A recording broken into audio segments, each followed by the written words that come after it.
Scout, সম্মানিত club leader, unit club leader বৃন্দ, বিভিন্ন শিক্ষা প্রতিষ্ঠান থেকে আগত স্কাউটের সঙ্গে জড়িত সম্মানিত শিক্ষক বৃন্দ, যাদের জন্য আজকে আমাদের এই আয়োজন, আমাদের স্নেহের ছাত্রছাত্রী বৃন্দ, রোভারের সাথে জড়িত বিভিন্ন পর্যায়ের সম্মানিত স্কাউটের রোভারের ব্যক্তিবর্গ, রোভারের সদস্যবৃন্দ, সম্মানিত ভদ্র মহিলাগণ, সম্মানিত ভদ্রজন, প্রিন্ট ও ইলেকট্রনিক মিডিয়ার সাংবাদিক সহকর্মীগণ, সম্মানিত উপস্থিতি, আসসালামু আলাইকুম, শুভ বিকাল। আমি প্রথমেই জেলা প্রশাসনের পক্ষ থেকে এবং জেলা স্কাউটের পক্ষ থেকে এই চমৎকার আয়োজনের জন্য যারা এর সঙ্গে জড়িত এবং নির্দয়ভাবে পরিশ্রম করে এই 4 দিন ব্যাপী জেলা কাপ ক্যাম্পরি সফল করার জন্য কাজ করছে, তাদেরকে আন্তরিক ধন্যবাদ এবং কৃতজ্ঞতা জ্ঞাপন করছি। আমরা জানি শীতকাল, উত্তরাঞ্চলে শীতের প্রকোপ খুবই বেশি। গত কয়েকদিন যাবৎ অনেক ঠান্ডা দিনাজপুর জেলায় বিরাজ করছে। এর মধ্যে আমাদের ছোট্ট সোনামণিদের নিয়ে আপনারা যে পরিশ্রম করেছেন বা করছেন এবং আগামী 3 দিন আরো পরিশ্রম করবেন, এজন্য আমি আপনাদেরকে অগ্রিম ধন্যবাদ জানাই।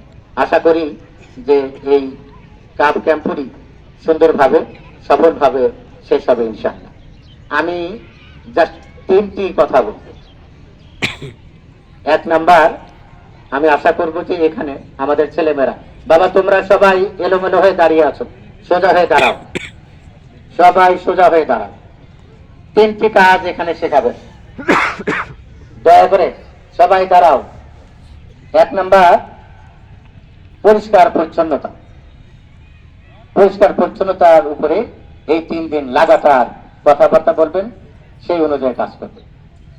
2 নাম্বার, আচরণ বিধি। এই যে একজন আরেকজনের ঘাড়ে পরে হাত দেয়, পা দেয়, লাথি মারে, আচরণ শিখাবেন। আর 3 নাম্বার, স্কাউটের তালি আমি দেখেছি 100 জনের মধ্যে 90 জনই দিতে পারে না। খই ভাজা, মুড়ি ভাজার শব্দের মতো হয়। আমি চাইবো যে শেষ দিন এরা সুন্দর কাপ তালি বা স্কাউটের তালি, এরা সুন্দর স্কাউটের তালি দিয়ে এখান থেকে বিদায় নেবে। আর 4 নম্বর আবদার, আমি আপনাদের খাদেম, আমি আপনাদের সেবক, আমি জেলা স্কাউটের সভাপতি, আমাকে আগামী 3 দিন দয়া করে এখানে কাজে লাগাবেন। আমি এই কাপ ক্যাম্পের সফলতা কামনা করি। এখানে যারা পরিশ্রম করছেন তাদেরকে আবারও আন্তরিক ধন্যবাদ জানিয়ে আমার কথা শেষ করছি। সবাই ভালো থাকবেন, আল্লাহ হাফেজ।